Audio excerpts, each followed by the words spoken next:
जय जय श्री हरिवंश।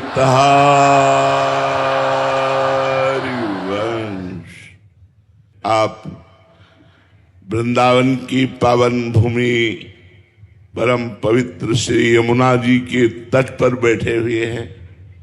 आप कृपा करके दर्शन देने आए, कृपा करके वृंदावन का लाभ लेने आए, इसलिए सबको मन से नमस्कार है, प्रणाम है।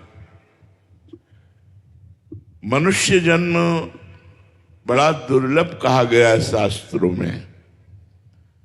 दुर्लभो मानुषो देहो देही नाम क्षण भंगुरा तत्रापि दुर्लभम मन्येत वैकुंठ प्रिय दर्शनम। मनुष्य देह बड़ा दुर्लभ है। महाराज निमि ने नौ योगेश्वरों से प्रार्थना की, मनुष्य देह बड़ा दुर्लभ है, पर ये क्षण भंगुर है, किसी समय भी मर सकते हो।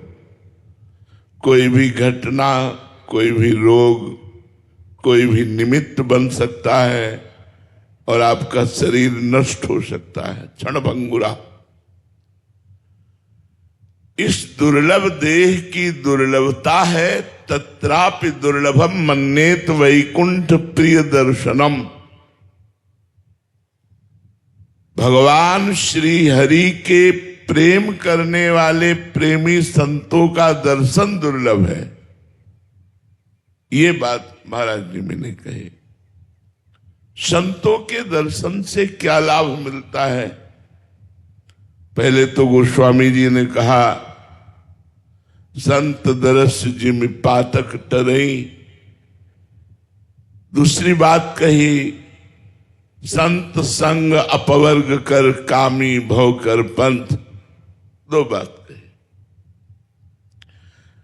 जिनकी संतों पर भगवत बुद्धि है उनको ये लाभ मिलेगा कि उनका जन्म मरण मिट जाएगा। संत संग अपवर्ग कर, अपवर्ग माने मोक्ष। और जिनकी साधारण श्रद्धा है उनके पाप नष्ट हो जाएंगे। संत दरस जिम पातक टरई। इसलिए कहा तत्रापि दुर्लभम मन्येत वैकुंठ प्रिय दर्शनम। भगवान श्री हरि के प्रेमी जनों का दर्शन प्राप्त होना, उनका संभाषण प्राप्त होना। अब मनुष्य जन्म की दुर्लभता को हम सार्थक कैसे करें? हमारा मनुष्य जन्म लेना सार्थक हो गया कैसे? तो गोकर्ण जी ने अपने पिता को उपदेश किया, धर्मम भजस्व सततम त्यज लोक धर्मान सेवन सदा साधु पुरुषं जहि काम तृष्णाम अन्यस्य दोष गुण चिंतन मासु त्यक्त्वा सेवा कथा रस महो नितराम पिबत्वम।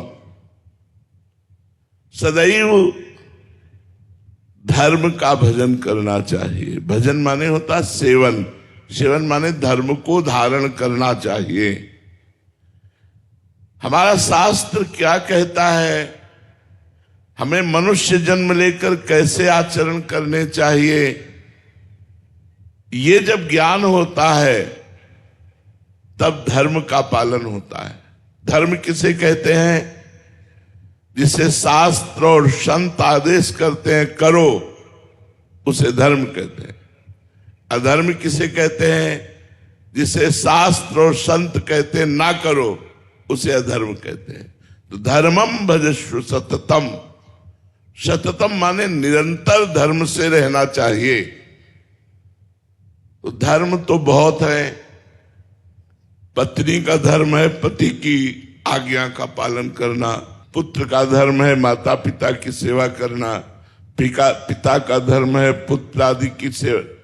तो क्या इससे भगवत प्राप्ति हो जाएगी?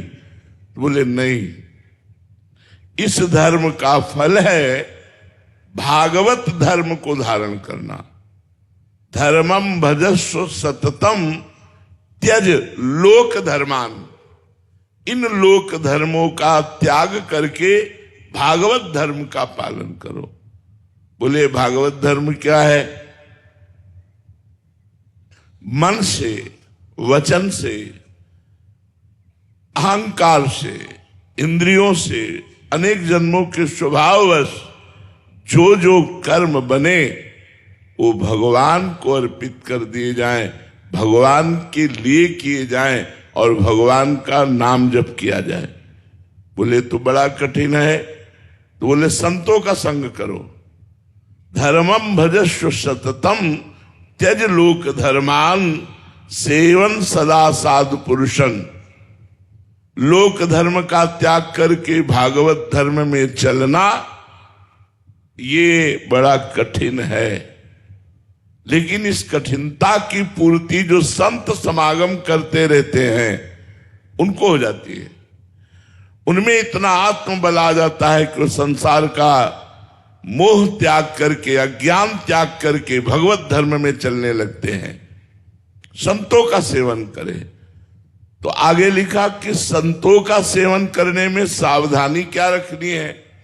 बोले जय काम तृष्णाम। ये कामना और तृष्णा, तृष्णा कहते हैं भोगे हुए विषय को पुनः भोगने की इच्छा, और कामना कहते हैं सुने हुए देखे हुए भोगों को भोगने की इच्छा। जब तक कामना लेकर संतों के पास जाओगे, तृष्णा भोगे हुए भोगों को पुनः भोगने की इच्छा लेकर के जाओगे, तब तक भगवत प्राप्ति में बड़ी बाधा है। क्योंकि कामना की पूर्ति हो जाएगी और आपका मन भगवान से हट जाएगा, भगवान में नहीं लगेगा। जैसे भागवत में एक प्रसंग आता है चित्रकेतु राजा का। देवर्षि नारद जी और अंगिरा जी बड़े महात्मा हैं। इन्होंने उन पर कृपा करने के लिए उनके घर पधारे, पर उनके अंदर कामना थी। उन्होंने अपनी कामना रखी कि मुझे पुत्र की प्राप्ति हो। आए थे भगवत प्राप्ति कराने, लेकिन जब पुत्र की प्राप्ति की बात कही तो देवर्षि नारद जी अंगिरा जी ने कहा ठीक है, तथास्तु ऐसा ही हो, पुत्र होगा, पर तुम्हें हर्ष और शोक की प्राप्ति होगी। वो इस बात को नहीं समझ पाए। पुत्र हुआ, बहुत सी रानियां थी, उनमें अन्य रानियों को ईर्ष्या हुई कि अब राजा तो बड़ी रानी के पास ही जाते हैं। जब से पुत्र हुआ तो पुत्र को जहर दे दिया, वो मर गया। हर्ष और शोक, पैदा हुआ तो हर्ष, मरा तो शोक। जब वो व्याकुल थे तब फिर देवर्षि नारद जी और अंगिरा जी आए और उनकी व्याकुलता को दूर करने के लिए उस जीवात्मा को बुलाया और कहा देखो तुम्हारे माता पिता बड़े दुखी हो रहे हैं। उस जीवात्मा ने कहा कौन किसका माता पिता? कई बार ये हमारा पुत्र बन चुका है, कई बार कौन क्या बन चुका है, हमारा इससे कोई संबंध नहीं। उनके मोह का नाश हुआ, तब उनको उपदेश किया और वो महाभागवत बन गए। तो जो भागवत धर्म है वो संतों के संग से प्राप्त होता है, पर संत संग का लाभ तभी मिल पाता है जब अन्य कामना और तृष्णा का त्याग हो जाए।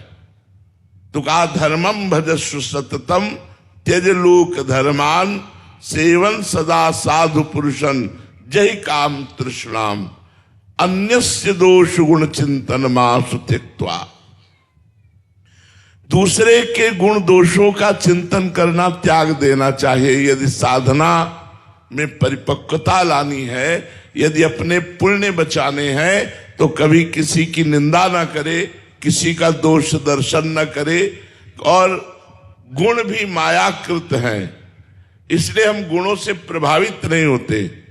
सुनो तात मायाकृत गुण दोष अनेक, गुण या उभय न देखी देखी सो अविवेक। ये गुण दोष में संसार रचा हुआ है, इसमें हम सब में भगवान को देखने की चेष्टा करें, गुण दोष की नहीं। तो बोले इतनी सामर्थ्य कैसे आएगी कि हम किसी के गुण ना देखें, किसी के दोष ना देखें? बोले सेवा कथा रसम हो नितराम पिबत्वम। सबको ठाकुर सेवा विराजमान करनी चाहिए, सबके घरों में ठाकुर जी होने चाहिए। ये कलयुग है, ऐसे उपदेशों को मत सुनो कि मूर्ति पूजा मत करो, ये मत करो, वो मत करो। ये सब कलयुग भगवान का तांडव है जो भगवान की आराधना में विघ्न डालते हैं। सबके घर में ठाकुर होने चाहिए, चाहे छोटे से ठाकुर विराजमान करो, उनको विराजमान करके स्नान कराना, वस्त्र धारण कराना, सुंदर सुंदर भोग लगा करके पवाना। अगर ऐसा करोगे तो निश्चित आपके पाप नष्ट हो जाएंगे, भगवत प्राप्ति होगी। क्योंकि भागवत कहती सेवा कथा रसम हो नितराम पिबत्वम। ठाकुर जी की अष्टयाम सेवा करो, नहीं कर पाते तो 2-3 याम की सेवा करो। और कथा रोज भगवान की चर्चा सुननी चाहिए। इसके लिए कोई समस्या नहीं है, मोबाइल है, आप किसी भी संत भगवान की चर्चा सर्च करके सुन सकते हैं। तो सेवा कथा रस्म हो नितराम पिबत्वम। ठाकुर जी की सेवा हो और भगवान की कथा सुनने को मिले और रोज नाम जप करने को। नाम जप का नियम ले लो। कलयुग भगवान की कृपा से काउंटर चल गया है। तुम्हारे तुलसी की माला लेकर जपने में यदि सुविधा नहीं लग रही है तो काउंटर रख लो, राधा राधा राधा राधा। जो नाम तुम्हें प्रिय हो वो खूब नाम जप करो, या जो गुरु जी ने दिया है खूब नाम जप करो, इसी से तुम्हारा मंगल होगा। गुरु पूजा केवल वस्तुओं से नहीं होती, गुरु को तुम्हारा मन चाहिए। सच्ची मानिए, हम हृदय से कह रहे हैं, हमें तुमसे कुछ नहीं चाहिए, कोई सांसारिक वस्तु नहीं चाहिए, हमें तुम्हारा मन चाहिए।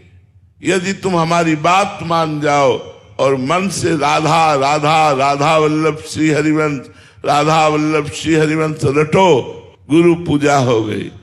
ये करना चाहिए। बाह्य वस्तुओं से भी पूजा। फल पुष्पत्रम पुष्पम फलम तोयम ये में भक्ता प्रेक्षति, गीता जी में लिखा है। पत्र पुष्प फल तो जो कुछ है वो गुरु के चरणों में समर्पित करके ये भी पूजा की जाती है। लेकिन सर्वोपम पूजा है गुरु को मन दे देना। इसलिए मन से नाम जप करो, तन से सांसारिक कर्तव्य कर्म का पालन करते हुए उसे कृष्णार्पणम वस्तु करो। उस कर्म को भगवान को समर्पित करो और रोज प्रार्थना करो, हे श्री जी हमारी बुद्धि शुद्ध रहे, हमसे ऐसे आचरण बने जो कभी भी अब हम आपसे विमुख ना होने पावे, आपका चिंतन बनता रहे। यही जीवन का परम लाभ है। खूब नाम जप करो, कोई नशा मत करो, कोई गंदे आचरण मत करो। श्री राधा वल्लभ लाल की।